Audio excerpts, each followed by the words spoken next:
Gusto mo ba na ikaw ay agad-agad natatawagan o kukontakin ng mahal mo na matagal nang hindi nagpaparamdam sa'yo?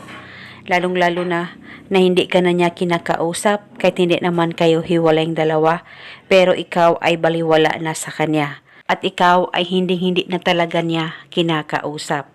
Ngayon, itong ritual na ibabahagi ko sa inyo ay napaka-epektibo upang kausapin o kontakin ka ng taong mahal mo na matagal nang hindi nagpaparamdam sa'yo. Basta itong ritual ay gawin sa mabuti at hilingin ng buong puso. Pwede mo ito gawin sa kahit na anong araw o oras na gusto mo. Ang gagawin mo lamang, kumuha ka ng papel at panulat at kumuha ka rin ng isang barya. Kahit na anong barya na meron ka ay pwedeng gamitin sa ritual na ito. At pagkatapos ay isulat sa papel, pangalan at apelido ng isang beses. At sa ibaba isulat mo rin, call and text me now.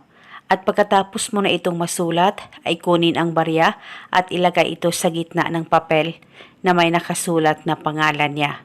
At pagkatapos kumuha ka ng pabango mo, kahit na anong pabango na meron ka, ay maglagay ka lamang o magpatak o magspray ka ng pabango sa papel at sa barya.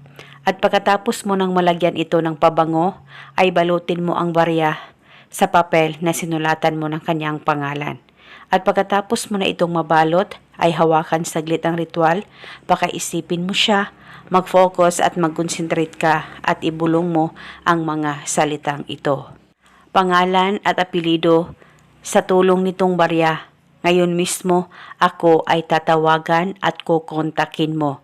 Ibulong mo lamang ito ng 3 beses. At pagkatapos, itong ritual ay ilagay sa bulsa mo, sa wallet mo o di kaya sa bag mo. At pwede mo rin itong ilagay sa likod ng case ng cellphone mo kung merong case ang cellphone mo. At kung wala naman, ay ilagay lamang sa bulsa mo o kung saan pwede ilagay ito sa safe na walang makakakita at makakaalam.